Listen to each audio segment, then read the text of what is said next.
सरयू नदी। इस नदी के आसपास राम की समस्त कथाएं गुथी हुई हैं। चलिए शुरू करते हैं राम कथा भाग 3। दोस्तों, पुत्र वधुओं को लेकर महाराजा दशरथ अयोध्या लौट आए। अयोध्या नगरी को बहुत अच्छी तरह से सजाया गया। चारों तरफ खुशहाली खुशहाली थी। घरों को दीपों से सुसज्जित किया गया। अयोध्या नगरी की वो रौनक, वो लहर भूले नहीं भूलती। ऐसा लगता था जैसे स्वर्ग जमीन पर आ गया हो। पुत्र वधुओं का स्वागत करने के लिए तीनों महारानियां फूली नहीं समा रही थी। अयोध्या लौटने के पश्चात दशरथ ने राम को राजकाज में शामिल करना शुरू कर दिया, क्योंकि वो चाहते थे कि राम जल्द से जल्द राज का कार्यभार संभाल लें। राम की विनम्रता, विद्वता और पराक्रम का लोहा सारे मानते थे। एक रोज महाराजा दशरथ ने राजगुरु वशिष्ठ से विचार विमर्श किया। उन्होंने कहा कि हे राजगुरु, अब मैं बूढ़ा हो चला हूं और इसलिए मैं चाहता हूं कि जल्द से जल्द बेटा राम अयोध्या के कार्यभार को संभाले। लेकिन किस्मत को कुछ और ही मंजूर था। राजगुरु ने जब महाराजा दशरथ के विचार सुने तो उन्हें बहुत अच्छा लगा, क्योंकि राजगुरु राम को बहुत चाहते थे और वो भी चाहते थे कि राम जल्द से जल्द अयोध्या का कार्यभार संभाले। तो ये तय हो गया कि अगली सुबह राम का राज्याभिषेक होगा और ये खबर पूरी अयोध्या में जंगल में आग की तरह फैल गई। पूरी जनता खुश थी। वो चाहते थे कि राम जल्द से जल्द राजा बने और अयोध्या का कार्यभार संभाले। लेकिन मंथरा महारानी कैकेयी की दासी थी।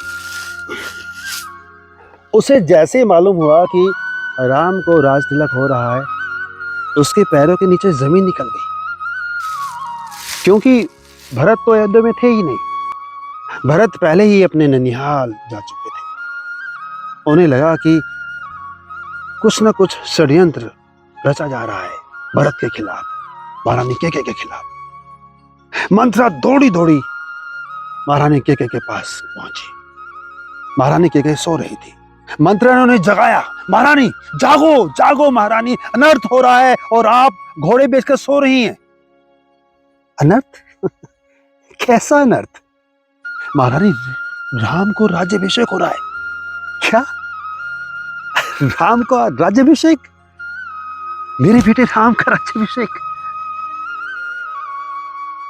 महारानी कैकेयी ने तुरंत अपने गले का एक हार निकाला और उसको भेंट देते हुए बोला, मंथरा, तूने बहुत अच्छी खबर सुनाई है, ये ले मेरी तरफ से इनाम। मंथरा ने एकदम से वो हार अपने गले से निकाला और दूर फेंक दिया।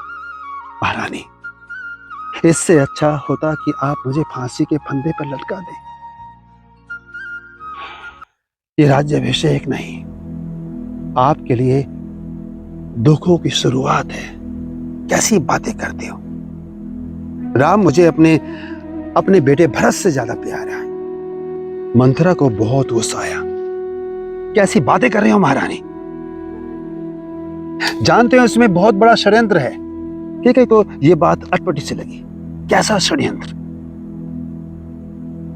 राजकुमार भरत को ननिहाल भेज दिया गया, उन्हें संदेशा भी नहीं दिया गया, और उसकी अनुपस्थिति में राम का राज्याभिषेक षड्यंत्र नहीं तो और क्या है? कैसी बातें करते हो मंथरा?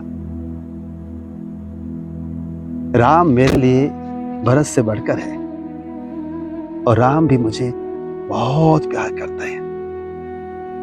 राम का राज्याभिषेक, मेरे राम का राज्याभिषेक, इससे बढ़कर तो खुशी कोई हो ही नहीं सकती। और फिर राम के बाद अगले सम्राट भरत ही तो होंगे, और इसमें हर्ज क्या है? राजा के बाद उसका बड़ा बेटा ही तो राजा बनता है। हाँ हाँ महारानी, राजा के बाद उसका बड़ा बेटा ही राजा बनता है, और राम के बाद उसका बड़ा बेटा बनेगा, भरत नहीं। महारानी आप बहुत भोली हैं, समझने की कोशिश कीजिए महारानी, समझिए। अगर आज आप नहीं जागी ना तो आप कौशल्या की दासी और भरत राम के दास होंगे। अब ममता तो अंधी होती है। मंथरा की बातें कुछ कुछ महारानी कैकेयी के दिमाग में घुसने लगी। उसे लगा शायद मंथरा ठीक बोल रही है। अगर ऐसा हुआ तो वाकई मैं कौशल्या की दासी और मेरा भरत राम का दास बन जाएगा। ऐसा कदापि नहीं हो सकता। मेरा भरत अयोध्या का सम्राट बनेगा, दास नहीं। मगर अब क्या हो सकता है? मंथरा, मेरी प्यारी मंथरा, अब कुछ नहीं हो सकता, कुछ नहीं हो सकता। एक रात ही तो बची है, कल राम का राज्याभिषेक है। हमारे पास वक्त नहीं है मंथरा। कैसी बात करते हो महारानी? एक रात के अंदर अंदर तो तख्त पलट जाते हैं। अभी तो राज्याभिषेक हुआ भी नहीं है। मंथरा, मैं क्या करूं? मुझे कुछ समझ में नहीं आ रहा मैं क्या करूं। तुम्हारी बातें मुझे सच लगती है, मगर मैं असहाय हूं। मुझे समझ नहीं आ रहा मैं क्या करूं। महारानी, याद कीजिए महारानी, जब एक दिन महाराजा दशरथ आपको युद्ध में अपने साथ ले गए थे, लड़ते लड़ते महाराज के रथ के पहिए की एक कील निकल गई थी। तब महाराज को एक भयंकर दुर्घटना से बचाने के लिए आपने अपनी उंगली उस कील की जगह लगा दी थी और महाराज उस युद्ध को जीते। महाराज ने तभी आपको 2 वर दिए थे कि मैं बहुत खुश हूं कैकेयी, तुम कोई भी 2 वर मांग लो। तब आपने कहा था कि हे महाराज, मुझे कुछ नहीं चाहिए, लेकिन फिर भी महाराज आपसे आग्रह करने लगे। तब आपने कहा था कि महाराज ठीक है, अगर ऐसी बात है तो जब मुझे जरूरत पड़ेगी तो मैं ये 2 वर मांग लूंगी। आज वक्त आ गया है महारानी, आज वक्त आ गया है। आप अपने 2 वर इसी वक्त मांगिए। हाँ मंथरा, तुम बिल्कुल ठीक कह रही हो। सिर्फ तभी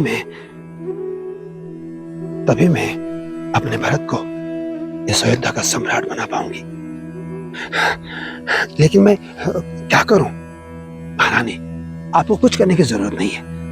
आप सिर्फ ये राज से श्रृंगार निकाल दीजिए, मैले कुचले कपड़े पहनिए और कोप भवन में लेट जाइए। बाकी सब मुझ पर छोड़ दीजिए। महारानी कैकेयी ने ऐसा ही किया। राज से श्रृंगार निकालकर, मलिन वस्त्र पहनकर कोप भवन में बाल बिखरा कर लेट गई। जब महाराजा दशरथ को मालूम हुआ कि महारानी कैकेयी कोप भवन में ही पड़ी हुई है तो उन्हें बहुत बुरा लगा। ये कैसे हो सकता है? आज तो मैं खुशखबरी सुनाने के लिए महारानी के कक्ष में जा रहा था। क्या हुआ महारानी को? वो तुरंत दौड़े हुए कोप भवन में गए। उन्होंने देखा कि महारानी मलिन वस्त्र पहने, बाल बिखरे हुए फर्श पर पड़ी हुई है। उसके पास गए, पूछा, महारानी ये दुर्दशा कैसे? जब महाराजा दशरथ ने बार बार आग्रह किया तो महारानी कैकेयी चुप न रह सकी। उन्होंने कहा, महाराज मुझे कुछ नहीं हुआ, लेकिन आज मुझे अपने 2 वर चाहिए जो एक दिन आपने मुझे दिए थे। आपको स्मरण है भी या नहीं? महाराजा दशरथ को उन दोनों वरों की भली भांति याद थी। उन्होंने कहा, महारानी बोलो, तुम्हें क्या चाहिए? महारानी कैकेयी ने कहा, महाराज, पहले आप राम की सौगंध खाइए कि जो मैं मांगू मुझे अवश्य मिलेगा। महारानी केकई, तुम तो अच्छी तरह जानती हो कि रघुकुल रीत सदा चली आई, प्राण जाए पर वचन न जाए। मैं राम की सौगंध लेता हूं, तुम्हें जो चाहिए मांगो। ठीक है महाराज, अगर ऐसी बात है तो मैं चाहती हूं कि राज्याभिषेक राम को नहीं, मेरे भरत को। क्या? ये तुम कैसी बातें कर रही हो महारानी?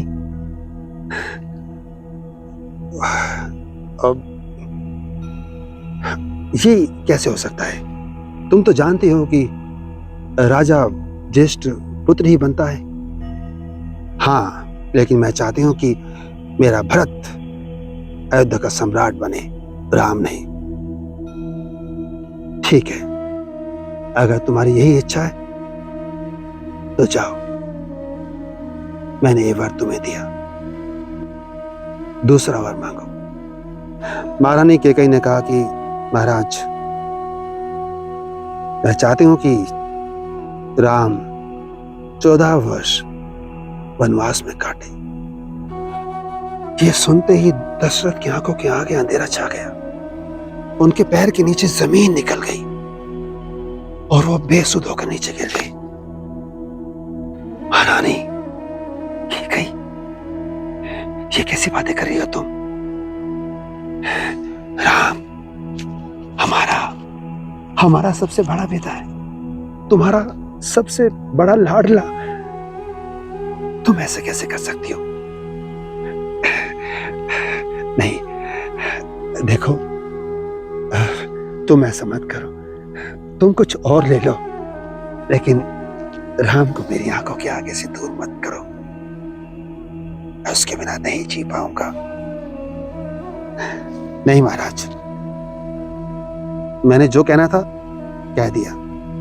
अगर आप नहीं चाहते कि ये दोनों वर पूरे हों तो आप कह दीजिए, मैंने जो मांगना था मांग लिया। दशरथ बेसुध होकर गिर गए। उधर राजगुरु वशिष्ठ राम के राज्याभिषेक की तैयारी में लगे हुए थे। आज राम का राज्याभिषेक होना है, लेकिन जब काफी विलंब होने के बाद भी अगली सुबह दशरथ राज दरबार में नहीं आए तो सभी लोग परेशान हो गए। राजगुरु वशिष्ठ ने सुमंत्र जी को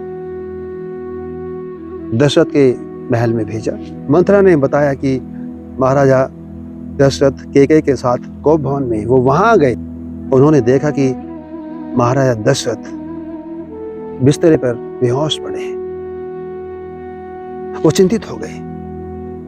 उन्होंने महारानी केकई से पूछा कि महारानी, महाराज की ये दशा कैसे हो गई?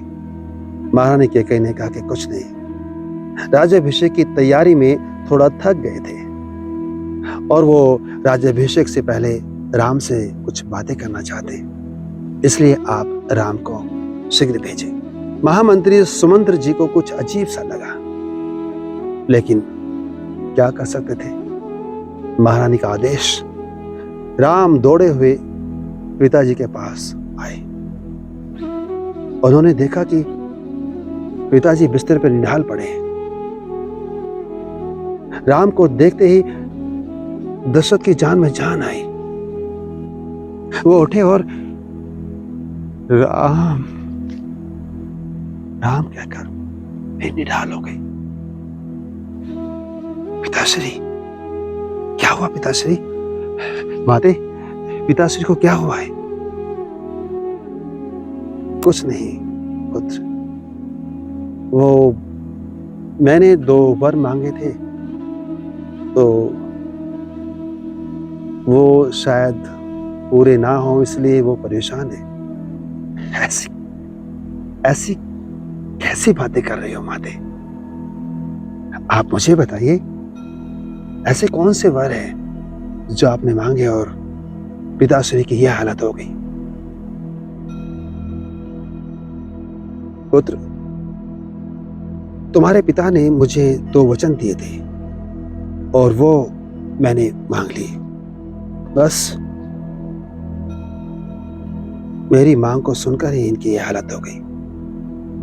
ऐसे कौन से वचन थे माते?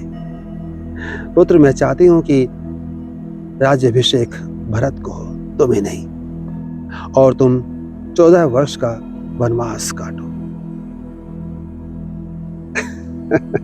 बस इतनी सी बात माते? आप बेफिक्र रहिए माते, पिताश्री का वचन अवश्य पूरा होगा। भरत अयोध्या के सम्राट बनेंगे और मैं आज ही वन में चला जाऊंगा। मुझे आदेश दीजिए माते। जाओ पुत्र, रघुकुल की आन को निभाओ।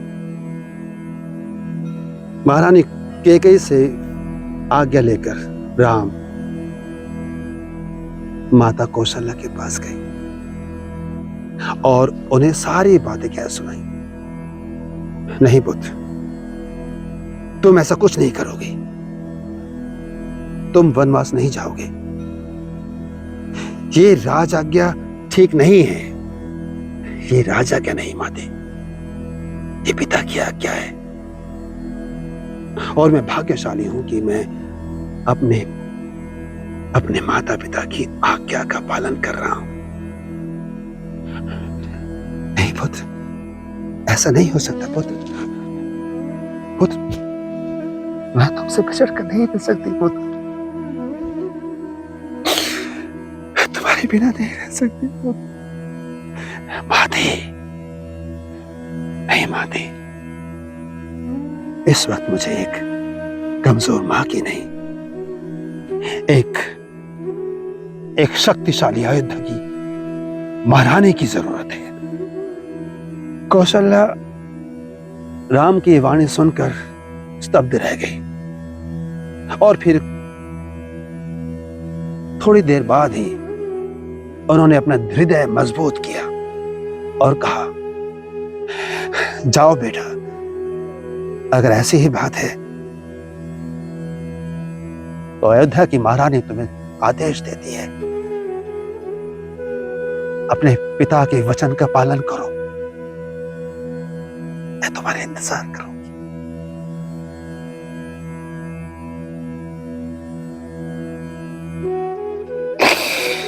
मैं तुम्हारा इंतजार करूंगी बेटा। मुझे गर्व है कि तो मेरी कोख से पैदा हुआ है।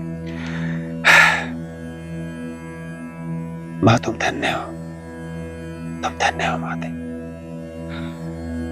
मुझे भी गर्व है कि मैं कौशल्या का बेटा हूं। लक्ष्मण, जो कि वहीं पर खड़े खड़े सब कुछ सुन रहे थे, वो बहुत ही गुस्से में आग बबूला हो गए। नहीं भ्राताश्री, ये नहीं हो सकता। आप शक्ति का प्रयोग करके अयोध्या का राज सिंहासन छीन लीजिए। मैं भी देखता हूं कि कौन विरोध करता है। लक्ष्मण के इन शब्दों को सुनकर राम मुस्कुराए और लक्ष्मण को सीने से लगा लिया। कहा, भैया लक्ष्मण, मैं भाग्यशाली हूं कि मैं इस वक्त अपना धर्म निभा रहा हूं और मेरा धर्म है कि मैं अपने माता पिता की आज्ञा का पालन करूं। हर इंसान का कर्तव्य है कि वो अपने माता पिता की आज्ञा का पालन करे, क्योंकि माता पिता ही हमारे ईश्वर हैं। जो इंसान माता पिता की सेवा नहीं करता, उनकी आज्ञा का पालन नहीं करता, वो अधर्मी कहलाता है। और ऐसा इंसान जीवन में कभी भी सुखी नहीं रह सकता। वो नरक का भोगी होता है। लक्ष्मण, मैं चाहता हूं कि धर्म के इस कार्य में तुम मेरा साथ दो। लक्ष्मण ने कहा, ठीक है भैया, अगर आपकी यही इच्छा है तो मेरा आपसे आग्रह है। मैंने प्रण लिया कि मैं हर वक्त आपकी सेवा में रहूं, तो इसलिए मैं भी चाहता हूं कि मैं आपके साथ जाऊं। ठीक है, अगर ऐसी बात है तो माता सुमित्रा से आज्ञा ले लीजिए। वन जाने की बात राम ने जैसे ही देवी सीता से की,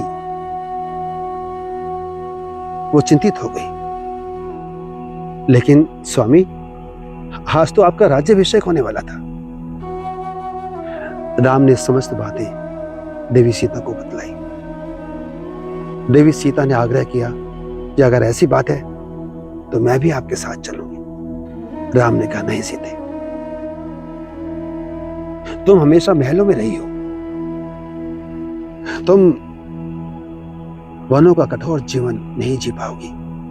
इसलिए मेरा निवेदन है कि तुम यहीं माता पिता की सेवा करो और 14 वर्ष तक मेरा इंतजार करो। लेकिन देवी सीता नहीं मानी। उन्होंने कहा, हे स्वामी, जिस तरह से आप अपने पिता की आज्ञा का पालन कर रहे हैं, मैं चाहती हूं कि आप मुझे भी मेरे पिता की आज्ञा का पालन करने दीजिए। मेरे पिता ने कहा है कि मैं आपकी हमेशा परछाई बनकर रहूं।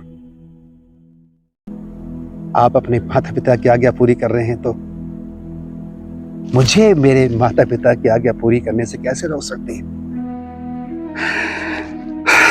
बस फिर क्या था, ना चाहते हुए भी राम को उन्हें आज्ञा देनी ही पड़ी। उधर जब लक्ष्मण ने माता सुमित्रा को ये सारी बातें बताई तो माता सुमित्रा को बहुत दुख हुआ। लेकिन वो गर्व से उसने लक्ष्मण को आदेश दिया, बेटा लक्ष्मण, मेरी चिंता मत करना, अपने बड़े भाई और भाभी मां की हमेशा सेवा करना, उन्हें कभी भी अकेला मत छोड़ना। बस फिर क्या था, राम, सीता व लक्ष्मण वन जाने को तैयार हो गए। ओहो, लगता है सूर्यास्त होने को है। मुझे लगता है कि इस कथा का भी सूर्यास्त हमें कर देना चाहिए।